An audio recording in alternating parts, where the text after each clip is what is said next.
It's Dieter and Jake, and we're back on a Tuesday, and the season is over. So we're figuring out what to do with ourselves before we dive full in to the NFL draft. Jake, how was your weekend, buddy? How you doing?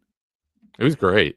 It was great. I mean, I know some people miss some Niners football. I was kind of I had No, a lovely not this weekend. team.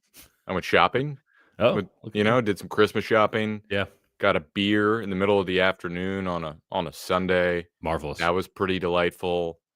Hung out, watched Lord of the Rings, Have you ever seen Lord of and the Rings before this I moment? had. I Okay, had my girlfriend had not, and we okay. watched the first Harry Potter movie. So So I went to go see Lord of the Rings with my family in the theaters back when it came out because I'm that old. And I was there. It was, my mom and my dad. It's like, hey, let's do something. I think it was Christmas or Thanksgiving. And my mom fell asleep maybe an hour into the movie. She slept hard for 2 straight hours. And then she woke up and Sam and Frodo are still walking. And she exclaims to a theater of raptured guests, they didn't get rid of the fucking ring? And I can't unsee and unhear that statement. What will you tell me they didn't get rid of the fucking ring?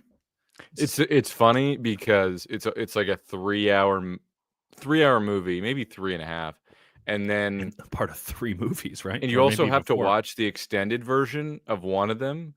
And listen, this is where I'm going with this. I know it's extremely annoying to do the thing where you're like, oh, you got to watch the extended version, Yeah. but they leave out a massive plot point in the Oh, last one. marvelous. So The last one that won the Academy Award for Best Picture left out a major plot point, it left out an enormous plot point. and this is why I don't watch the Oscars anymore, folks. We're going to talk about a team that deserves no trophies. And it does feel like sometimes you're watching Lord of the Rings. They didn't get rid of the fucking ring. They're not going to win the fucking ring after all of that. It is what do we want to see next time, Jake? Before we dive into what's next, Right. we have to figure out what we're looking for. And we will address, of course, the Brock Purdy contract situation, Yes. which has no actual hooks to current situation. Like, there's no Right. reason to be talking about this right now, but everyone wants to talk about it right now because apparently the referendum is after week 15. Heaven forbid we see 3 more games and then have a better idea. But that's just one man's opinion. We can talk about it. But that's because everybody is just now realizing what we realized weeks ago, which is that it's over. Yeah. And so they're going, all right, if it's over, we got to pay Brock. What do we do? Do we pay Yeah. Brock?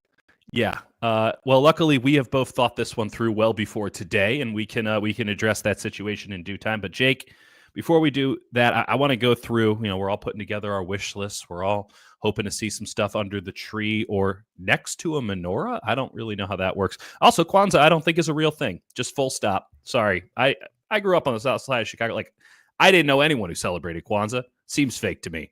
Well, if Hanukkah, you celebrate Kwanzaa, the whole Hanukkah gift thing is just because kids were getting gifts, and they're like, all right, I guess we'll do it for Hanukkah too. okay. So. I mean, listen, I respect it.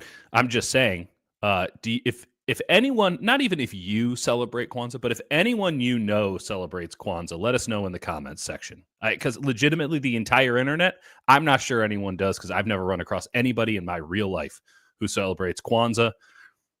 Leave that for what it might be worth. I am, of course, a very white man. Holiday wish list. We'll just call it holiday wish list because for those who celebrate Kwanzaa, these are the things you want to see in the final 3 weeks of the season. I'm going to start it off. I think we're going to be on the same page. Yep.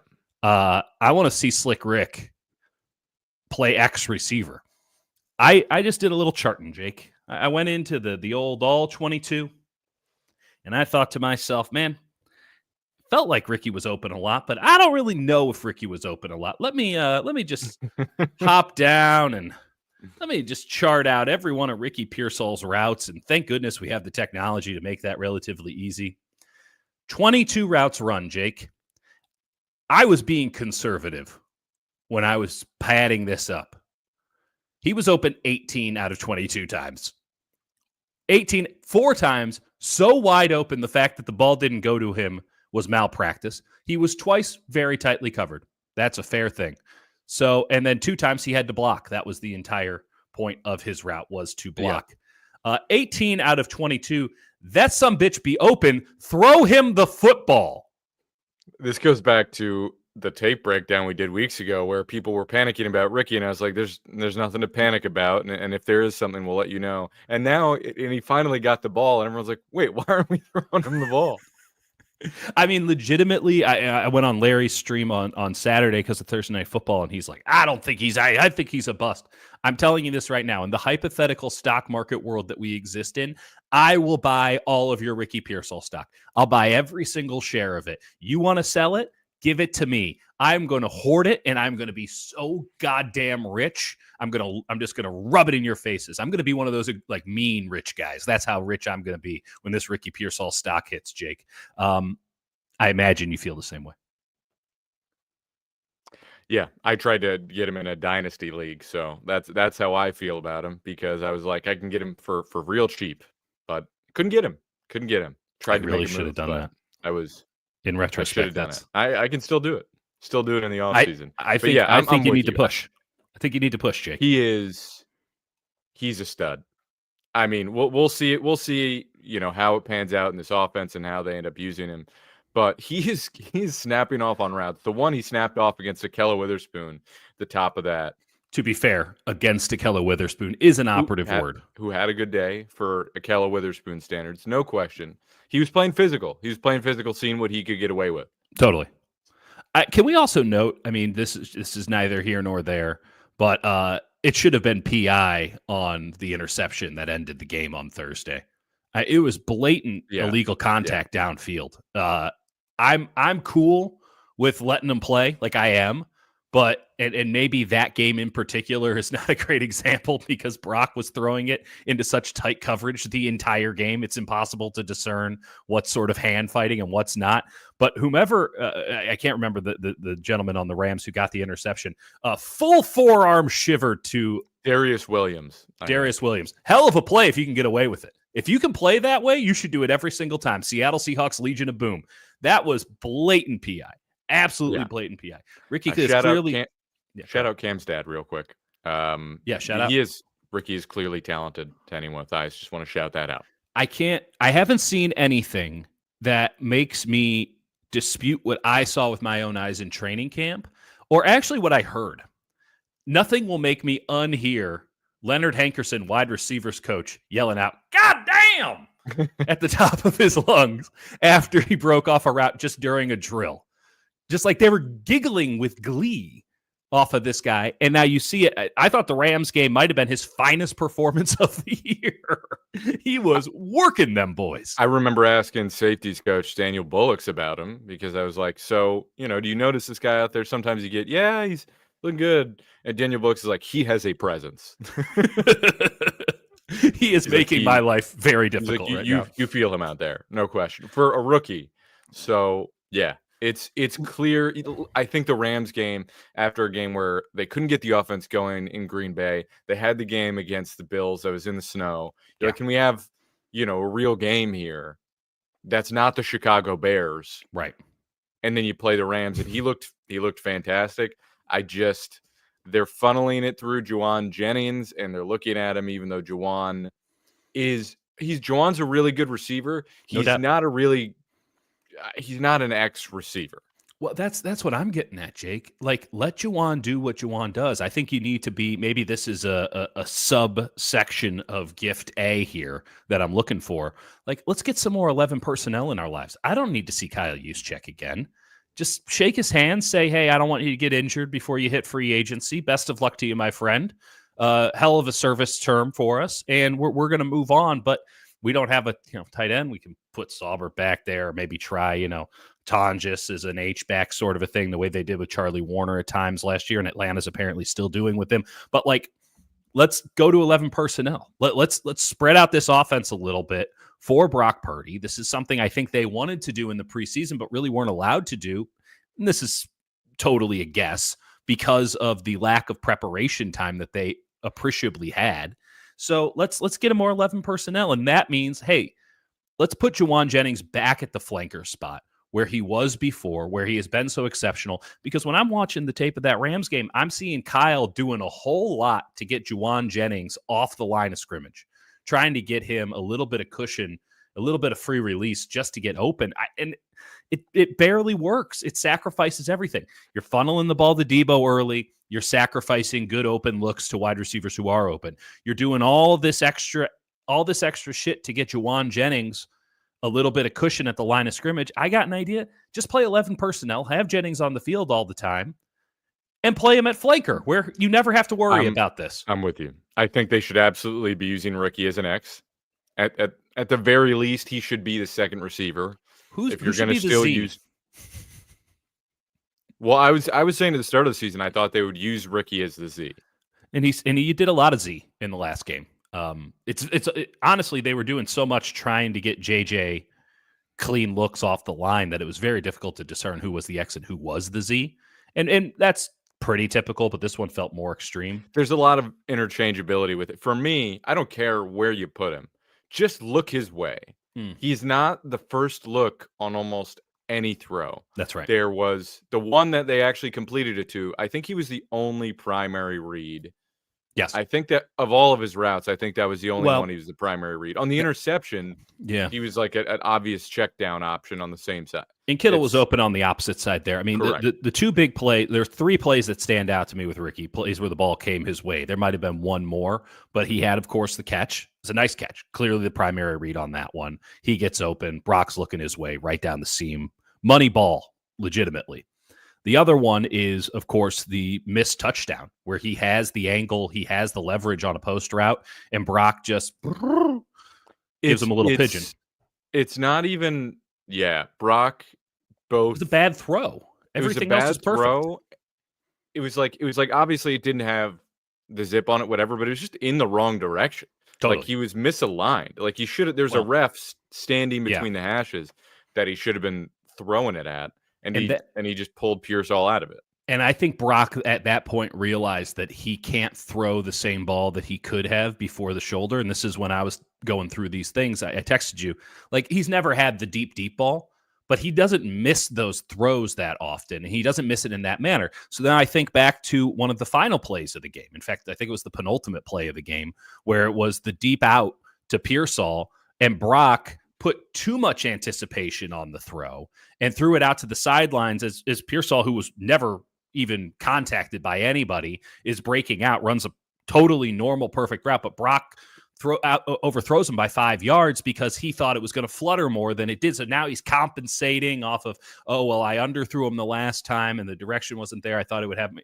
So now Brock's all twisted up, and that's enough about Pearsall. Our stance is well established at this point. He needs to be the number one option in the pass game moving forward in the last 3 weeks. I want to see what we got, and I want to rub it in Larry's face, if I'm being totally honest. I'm with you. Number two on my list. Let me hear it. Pause. Drake Nugent. Let's see the Nuge. Let's see the Nuge. I think realistically, you actually want to see more of what's going on at left guard than at center. But I think either way, you don't really have an option. Sebastian Gutierrez is promoted. I don't think they have much belief in him. The Nuge, I would promote him from the practice squad and just start playing him. Do you try him? Do you try him at guard? No, just center only. So Brendel's out, Nuge is in.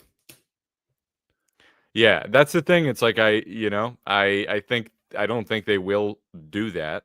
I think they might do that like week 17, week 18. I would love to see. I mean, shit, we're almost there. You might as well get a free trip to Miami out of the procedure. You should just get some young legs in there. I don't know. I don't see how that could, unless you're worried about Brock getting hurt because you have a backup center. I don't think the drop off is going to be that steep. Right. I mean, if you're keeping Aaron Banks in, you should be pretty worried about that as it is. I would say you don't know exactly what the Nuge is unless you don't want teams to see him, and you're more worried about keeping him around for next year. I would say it would seem more important to me to keep him around, see if he's actually a capable player, right, and then have some sort of competition. See if it's worth having a competition for him playing rather than having to go out and sign somebody like Drew Dahlman or drafting another center. And you suggested Dahlman separately. I mean, he might cost $50 million.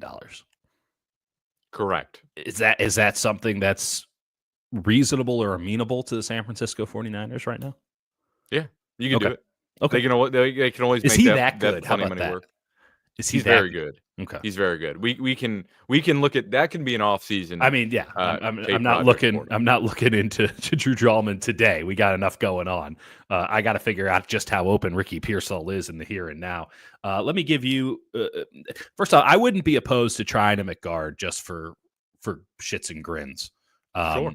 and then move him over. I would try to get him. I would try to figure out what you have, and then I would try to get him under contract for next year so that he's not floating around. And they do that. That's a lot of procedural stuff. I would imagine that's something if they are all in on him that they would be. They'd be about right now, seeing as they've already started moving money around and things like that for post June 1 cuts. So let's see the Nuge. Let's see the Nuge. And if we're going to throw in another guy, like let's see some Daryl Luter in our lives. Let's see some Cowing. There's not a lot of guys who haven't been tested yet on this team.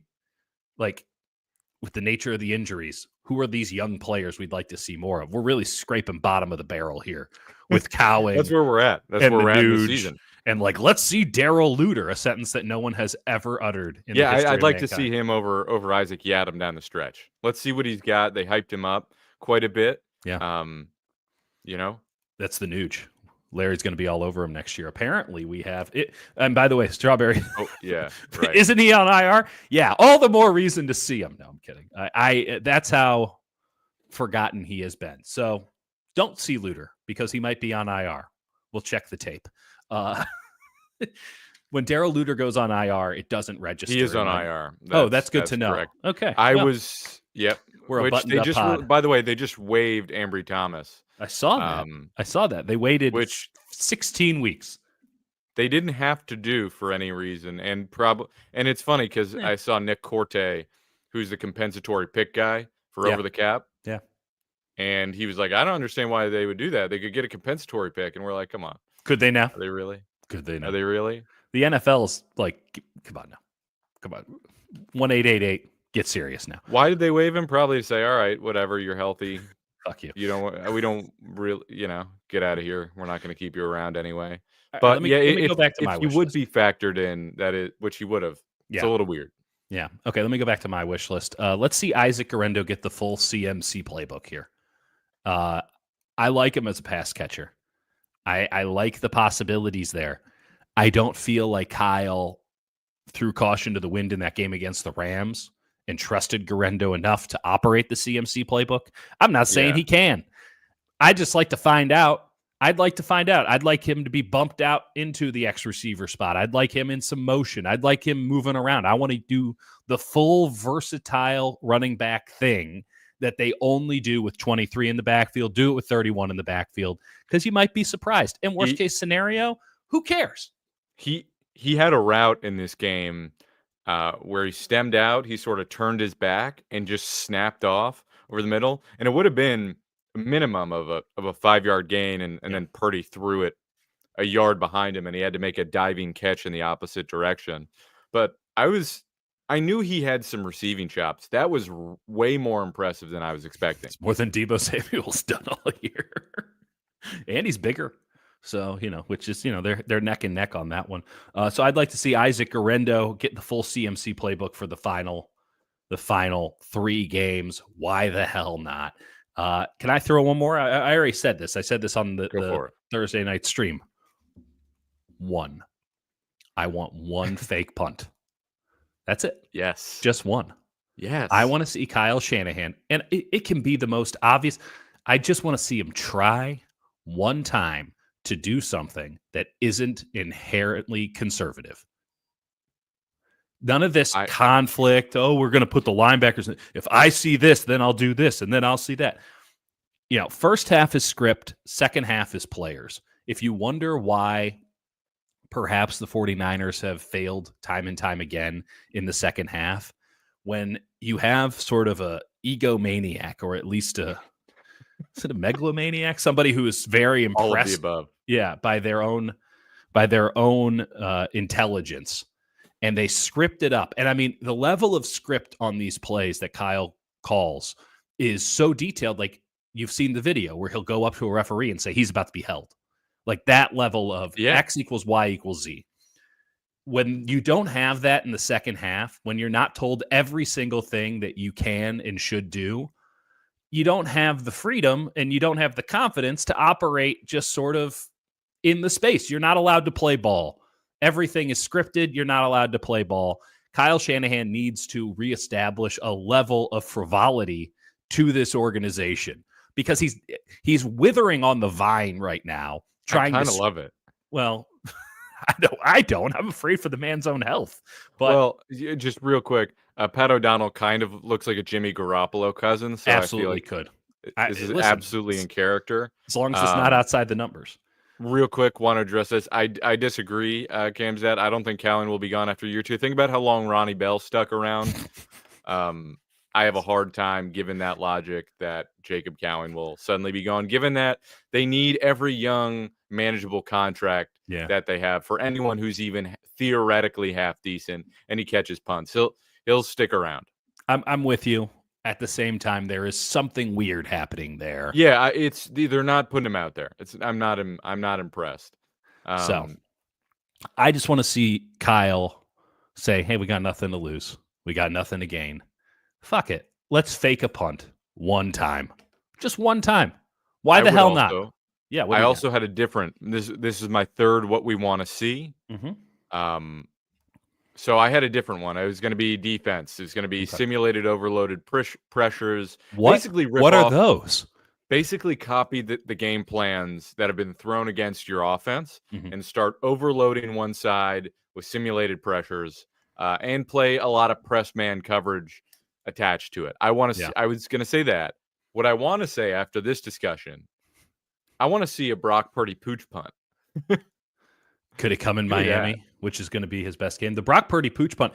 I recently saw the Randall Cunningham pooch punt, which is, I believe, the longest punt in NFL history.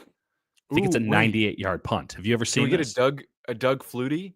Oh, you're talking drop kick? Fuck Doug Flutie's legacy? Yeah. I don't know if anyone on the team can do a drop kick. How many players on the team do you think know what a drop kick is? 5.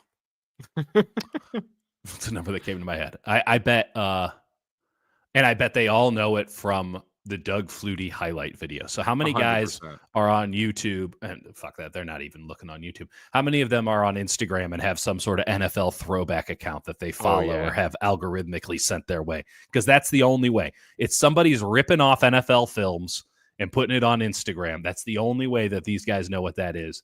I'm going to bet that Juice knows it. Hate that's who I immediately went to, but you know that he does. I'm going to say that Banks knows it. I'm going to say this is now, you can decode this one pretty fast. I'm going to say that Dobbs knows about it. I'm going to say that Kittle probably knows about it. He seems like a very deep well that sounds about right. of NFL knowledge. And I'm probably leaving out 7 or 8 guys, but that sounds about right. I think that's a good group. Yeah. I bet Conley knows it. Also, real quick. I bet Conley can do it. Probably. I bet you. Jeff, love your questions. You're about 2 months too early. I'll give you a hint. It's going to be hard to beat Nolan. It's going to be hard. It's going to be really hard. He's been really impressive. But in terms of like this stuff, this is coming. This is good stuff. Buddy, this is what we're going to get into. We just haven't gotten there yet. We've been bogged down with this team, which is unfortunate, but we're bogged down is the operative word. We will switch over, and it will be glorious. We might not even wait for Arizona. I think it might be Monday Night Football, and then fuck it. We'll do like a season. Season in memoriam. We're going to create a real plan, get it organized, break, really get into what we're looking for. We got to create an apparatus so we can wrap our hands around it. But love the questions, love the passion, passion, love thinking ahead. You know, love giving us the script. We're just talking about Passion of the Christ. Not a big fan. Just love it. Big fan. Jim Caviezel, what an actor. Mel Gibson directing his ass off. All right, so that was our what? That was our what? That was something. It was a wish list. You know, we might get some. We might get none. Let's talk about the Brock Purdy contract situation, Jake. Sure. Listen, We got plenty of time to get down to brass tacks. I'll just lay it on you. Here's what I think they should do. I think they absolutely should sign him. I think there's no benefit whatsoever to dicking around with franchise tags or possible holdouts, XYZ. I think that Brock Purdy is an exceptionally capable quarterback. I think that he has a shoulder injury right now. I think that his offensive line is doo-doo, and I think that his pass offense around him is wildly inadequate. I know that a lot of people out here are saying, just go get Sam Darnold. Well, when Sam Darnold and Brock Purdy were in the same team, there was no question in anyone's mind, including Sam Darnold's, who should be starting. Brock Purdy has been to 2 NFC championship games and a Super Bowl, and he is 24 years old. You sign him. Now, what you do is you parag the living bejesus out of that contract. If Brock Purdy is everything that you once thought him to be, then there's no problem because you restructure and you reload and you just load, bump, bump, bump. This is going to work out great for everybody. You get the clock started. You pay him a bunch of money when you have some salary cap space. Cap's going to keep going up 10, 15%, maybe even 21 year every year. You will have wiggle room, but you get the clock going. And what you do is you don't lock yourself into a massive guarantee. You limit your time, you limit your term, you limit the amount of money that is guaranteed to pay out so that not next year, but a year from now. So when we're talking in 2026 about Brock Purdy, you can have a conversation on should you just dump this guy, and it won't be prohibitive to do so. But the next 2 years, you better have a quarterback. You don't want to be, the idea of tearing this thing down and starting from scratch, like Kyle and John don't have that much wiggle room to do that. So you're going to have to be rebuilding on the fly, which means that you're going to have some guys who might be a bit over their skis. You better have a quarterback in that situation. And there's no way to get a quarterback full stop other than the one you have. And a lot of the talented quarterbacks that go early, one, they're not going to be in your range. And two, it's like Kyle, it's like you wouldn't want them. It's like when someone's too talented, he's not interested. No, yeah. Then now I can't make them a vessel of myself. Remember, he's going to draft Mac Jones, and then people. Mac Jones is loving life right now, by the way. He's back home. By the way, they should have gotten him as their backup once again. I agree. We were all over. We talked about it at the time. They should have gone and gotten Daniel Jones as a backup, and I still think that they have a chance to do so. I just think that the money is going to scare people. This is the natural aspect of inflation. We had a number in our head. We're anchored to that number in our head. The markets have exploded. And so now you're going, he's not a $60 million quarterback. Okay. Probably not. What's your alternative? Sam Darnold at 45, 50? Oh, because the idea that you can, his franchise tag's 41. The idea that, hey, we can just go and get him at 41 is foolish because it's the most important position in football. The reason that Dak Prescott's worth $60 million a year is because somebody out there would have given him the $60 million a year. So the idea that you can just go get Sam Darnold for his actual market value, well, the market hasn't spoken yet. Right. They'll ramp that thing up. Now you're in a bidding war. Look at what Kirk Cousins just got. Kirk Cousins coming off an Achilles tendon injury. So lock in what you have and actually look at this season as a blessing that now you have at least some leverage in negotiations to protect yourself in the worst case scenario. Brock will get paid $150 million guaranteed over a 4 or 5 year span, but you will have the ability after a year or two to get out of that contract at something close to willy-nilly. That's how I would handle it. I don't know if they're going to be able to pull that off. I think that's the ideal world. I just think with your quarterback, a guy who's been paid nothing forever and who you're saying everything relies on him, I'm not sure you can get away with it. I don't understand why. Listen, that's fair. Like, I'm not saying you're wrong. We don't know until it gets going. But if you're Brock Purdy and you have $4 million in the bank and you're, making probably more money off of advertisements, and the San Francisco 49ers come at you and say, we'll give you $175 million or $150 million guaranteed, is he in a position to roll the dice? If so, that's fine. Then you're getting what a lot of people want, which is, okay, we'll talk about this at the end of next year. And we could be coming in with more money because you've earned it, or we could be coming in with less money because you didn't, and you repeated this year, or worse, because we're not going to have as much talent around you.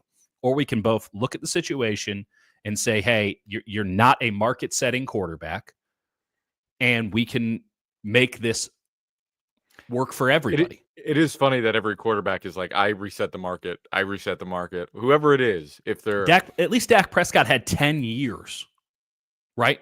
He's been a quarterback forever, and you're operating against the Dallas Cowboys. I think that you need to go the full Parag on this thing. I think it needs to look a lot more like the Lenore contract than the Bosa contract. It's a quarterback. It's not going to work that way. I don't think it will work that way.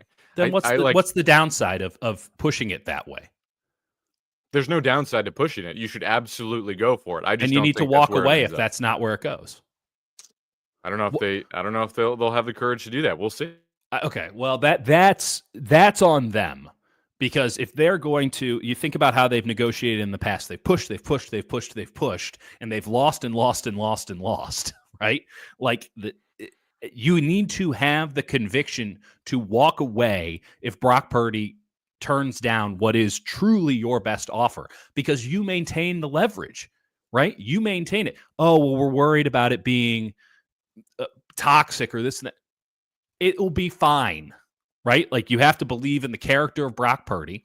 You have to, enough. You believed in the character enough to offer him 150, 175 million guaranteed. Why would you not trust that he would handle his business professionally? He has everything to gain by being a professional. So you let it go. You look at the trade market. If someone wants to come in with 2 firsts, you take it. Yeah. And then you just reset and you go get, I don't know, the corpse of someone. You go get Mac Jones, and then and then you draft a quarterback in the middle, and you just say, all right, we're gonna build. Yeah. We're going to build elsewhere. My point is merely, the worst case scenario in this situation is you have Brock Purdy play out the final year of his contract, and then you franchise tag him.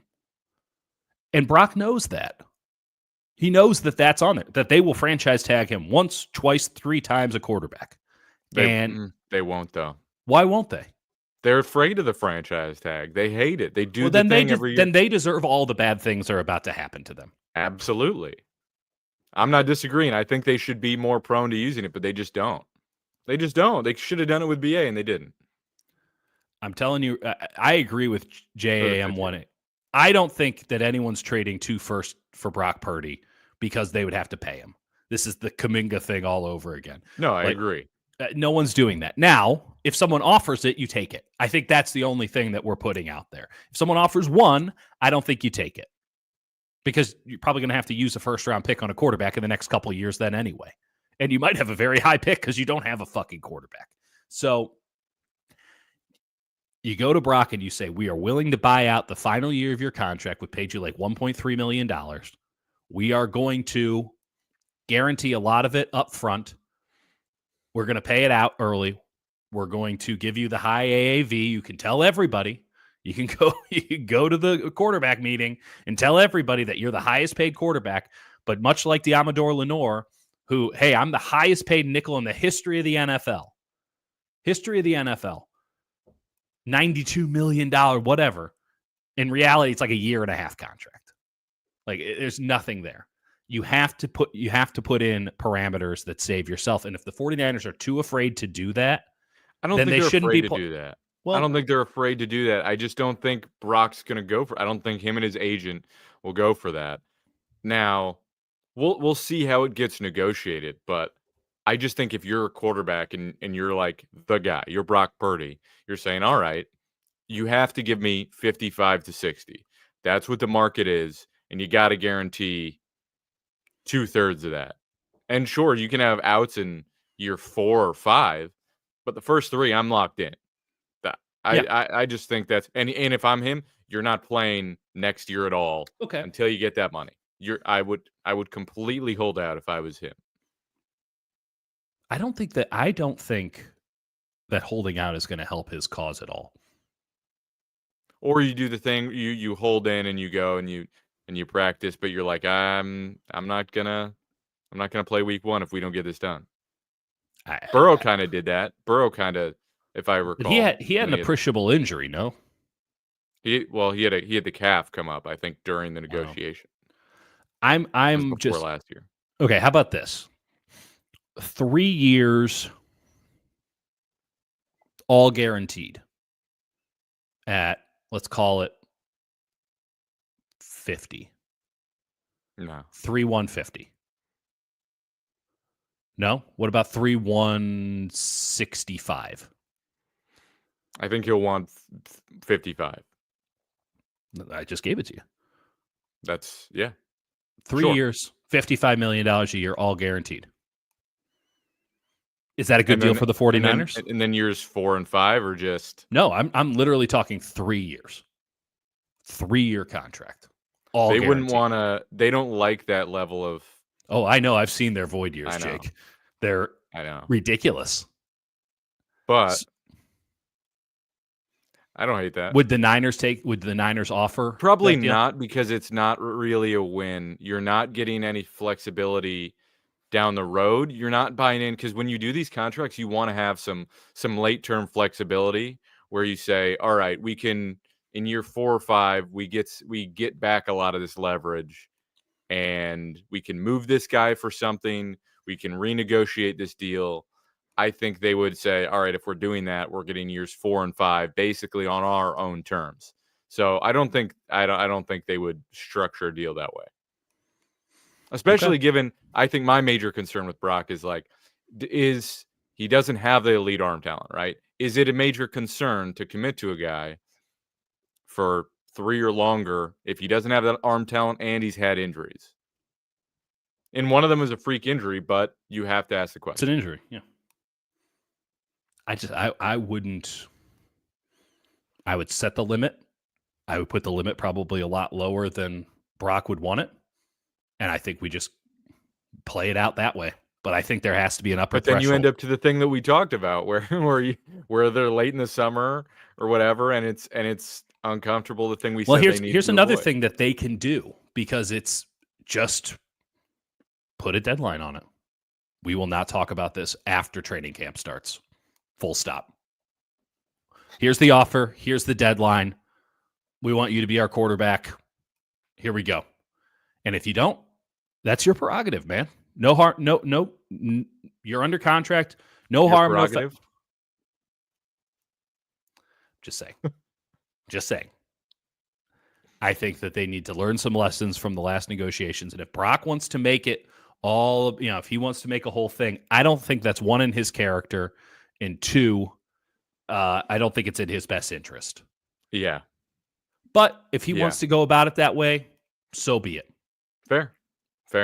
But I would offer him, I mean, if I'm being real about this, I would say you offer him 5 years at like $55 million a year, but really it's about 2.5 years worth of guarantees. So I would have 100%. About 150, 155 in guaranteed, and then I would make sure that it's front loaded, so that, hey, we can get out of this for about $10 million a year on the dead cap.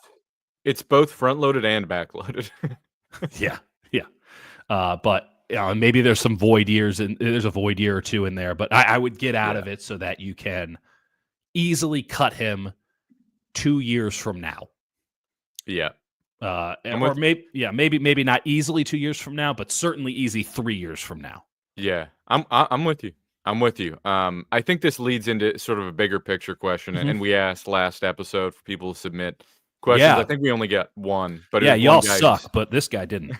There's one guy who submitted 4. So fresh 1. Thank you, so fresh 1. So fresh. He has some great questions. So okay, lay them on me. I got pen and paper. One of them was, will the 49ers still pay Brock Purdy, QB money? We just talked about that. Yes. I think they should try to pay him fullback money, but it would probably not going to go well. Probably won't go well.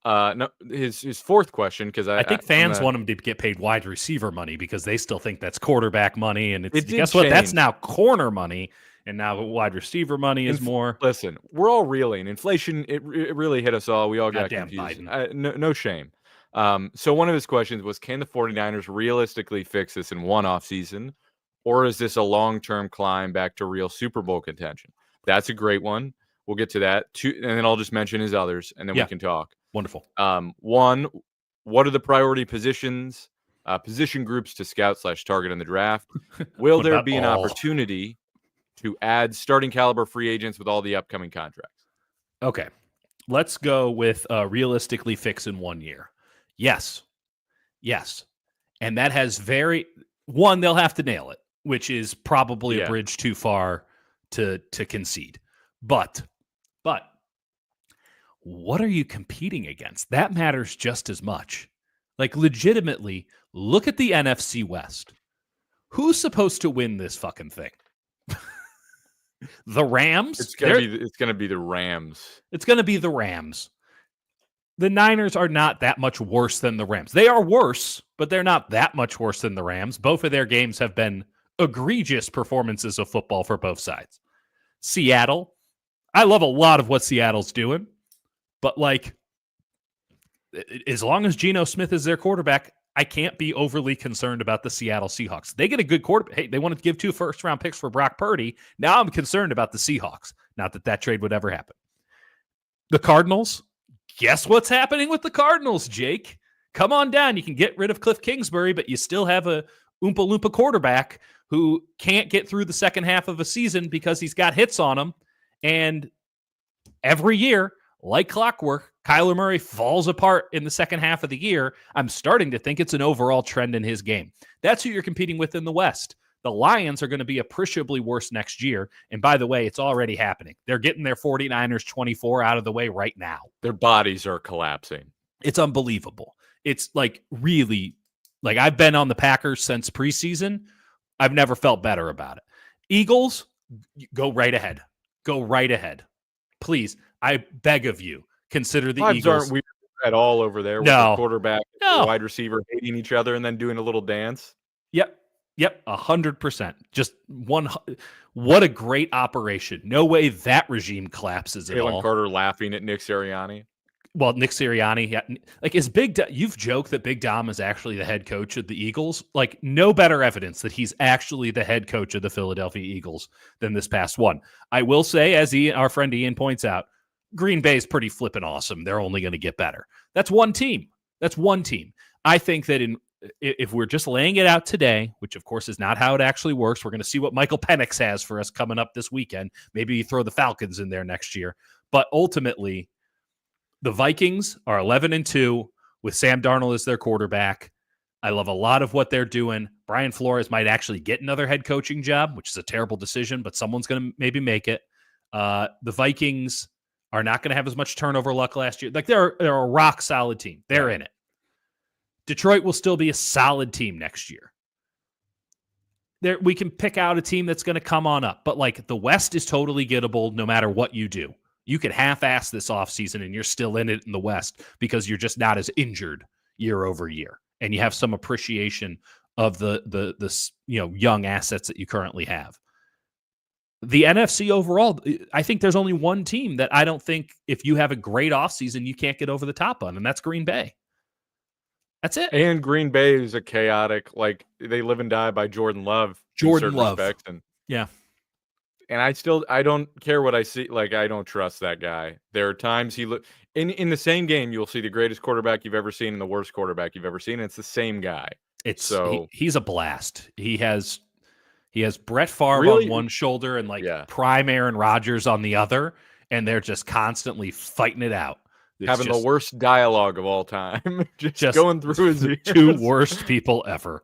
Yes. Just going at it from opposite spectrums. My God, the Overton window really needs to come back to the middle here. But that's the team that you have to worry about in the NFC, and then you worry about the AFC later because it has nothing to do with you. You just compete with the people who are directly in front of you in the division, right. People who are with you in the NFC. I am of the mindset that there is not a high bar being set in the NFC and that the Niners can get back to it. And here's the thing. If you get to a Super Bowl and you face one of those really, really, really, really good quarterbacks, you hope that you got to retain Dre Greenlaw and you just sick him on him.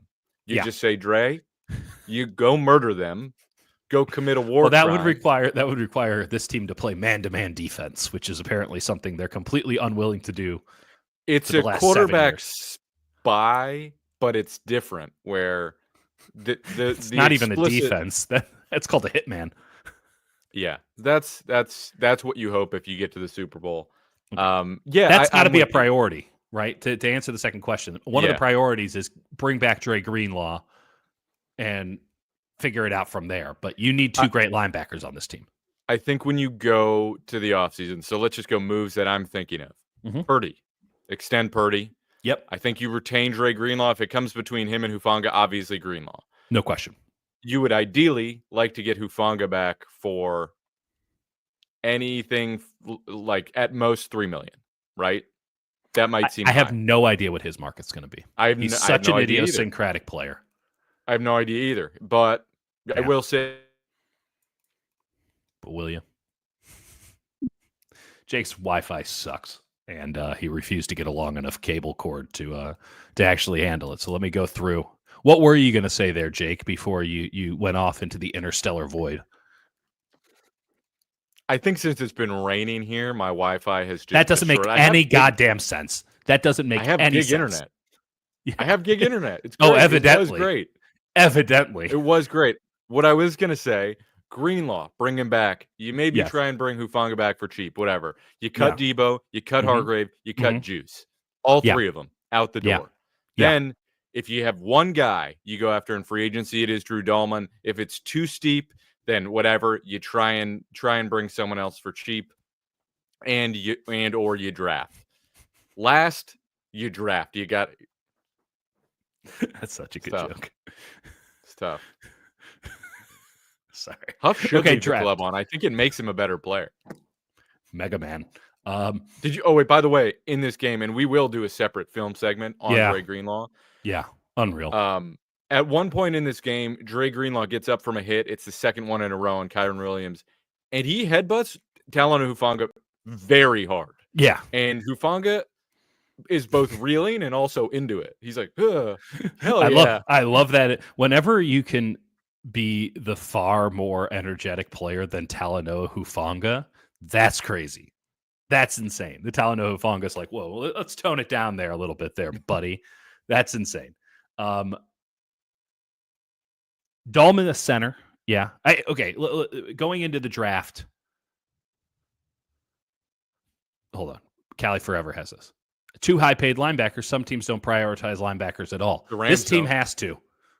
This team has to because they don't prioritize defensive tackles at all. I know they've paid money, but they do. They do prioritize defensive tackles, but they have a misunderstanding of the defensive tackle position because the way the game is played sort of past that that sort of archetype by where you just have a guy who jumps up field and pressures the quarterback. That can work if like Hargrave was in a 5-man front a lot of the time in with the Steelers, and he was like a true nose, and he could just attack, and that worked in certain ways, and it worked with him for the Eagles.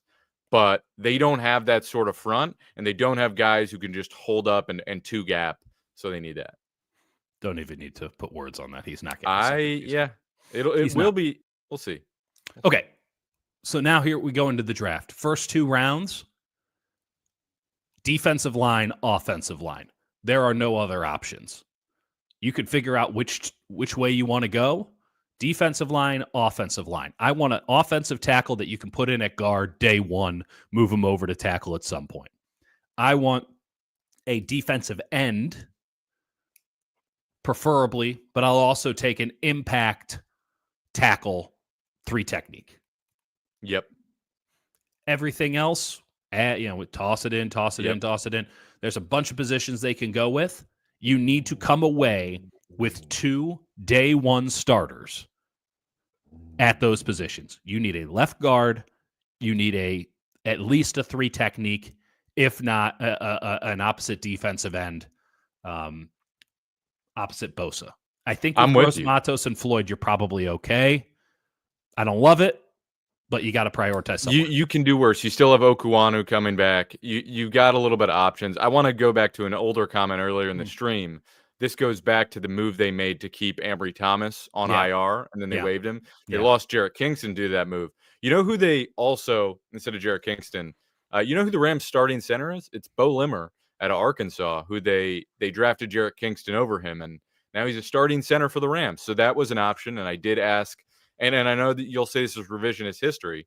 No, but you were all in on Limmer. But we literally talked to I asked RJ Gillen, who's like one of they've got 2 number 2s, Tariq Ahmad and RJ Gillen, and I was like, what about Limmer? He's like, well, we had a different sort of set of things, basically 3-cone drill. And so that's probably why they drafted him. But Bo Limmer, I'm not saying he's the greatest center ever. I'm saying he's a rookie who was found late in the draft, who's starting day one for a team that might win the NFC West, and that sort of matters. It absolutely does, and he's gotten a lot better as the season has gone along. He was kind of a disaster the first couple weeks that he was in there, and he's mauled. He's done some mauling as of late. Not perfect, but some mauling as of late, and they feel really good about that potential. Now, that's a team that spent a lot of money on their offensive line. That's pretty much where all of their money's going outside of quarterback and Cooper Kupp. So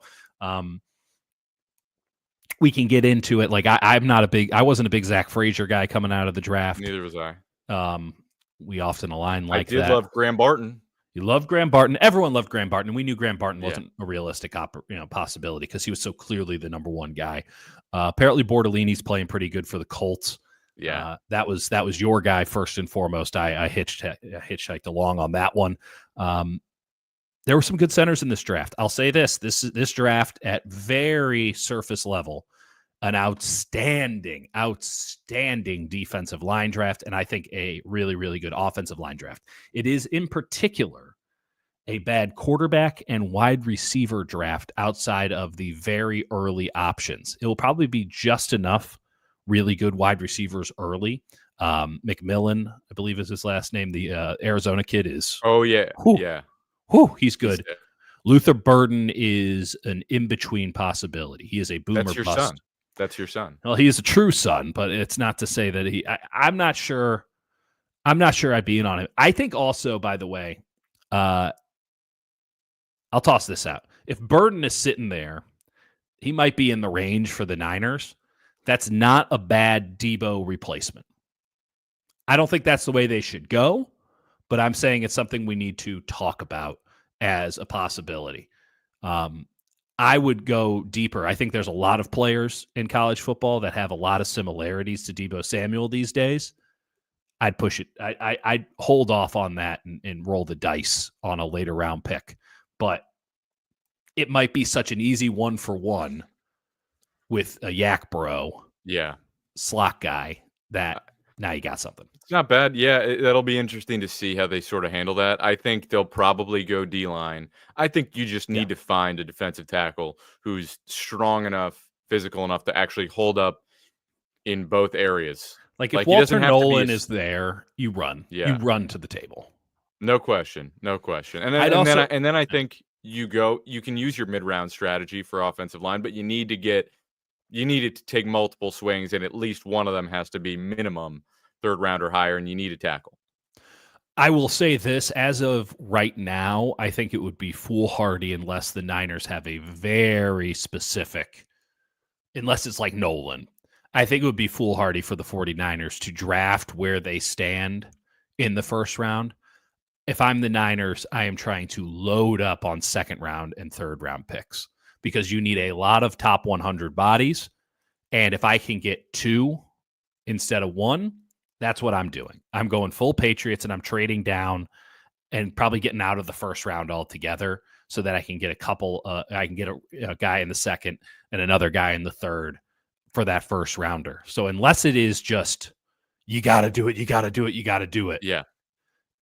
It's so obvious you don't, because like as much as you and I both loved Pearsall, what would this team have done now knowing everything? What would they have drafted? I think they would have just traded down and they would have gotten a couple more bites at the apple in the second and the third rounds. They're also stubborn though, so maybe they wouldn't have done that. And they probably would have gone. Well, yeah. I mean, no. It'd be nice if they threw him the ball, but they clearly needed a wide receiver come around week 7 when they had to rush him in after not practicing at all because they ran out of wide receivers. So and the move would have made a whole lot more sense if they had done the rational thing and move on from Debo or Ayuk, and they didn't. which then they're like, well, we're going to do it next year, so we're going to draft next year. But then the rest of their draft was drafting for this year. So there is. That's all hypothetical at this point. Final one. Yeah. What was the final question? We want to know the priority positions. Can they add starting caliber? Yeah. I have OPPSCFA. That's a terrible note, Dieter. What is that? Yeah, I think they can make one decent sized addition. There's ways you can structure contracts where you can make moves even if it seems like it's not viable. They have an option, but yeah, they can't go swinging on Hargrave and Ward on multiple moves, and they spent a fair bit even this offseason. So Hargrave is almost certain to be cut post June 1, right? So that will be actually months before then, but with the post June 1 designation. Debo too. Is there somebody else that they could put into that second spot? I think they'd get rid of Debo. I think it's time to get rid of Juice too. But Juice, you don't need to do any of the silly business. You only get 2 post June 1 designations. I'm not sure. I think it's you can have multiple post June 1s, but there's only two you can designate in advance. I'm not sure if it's 2 June 1s in total or if it's 2 you can designate. That's a good question. June 1s early. All right. I think that's what we need to reach out to a cap guy on that one. That's a good question. Is it literally June 1 or is it designated June 1? I would 2 guys you can designate as June 1s early. It's like what they did with Armstead. There's 2 veterans you can do that with, but I think you can do multiple post. Yeah, you can cut anyone you want at any time you want beyond that, and you can wait until after June 1st. It's just not a nice way to do business. Yeah.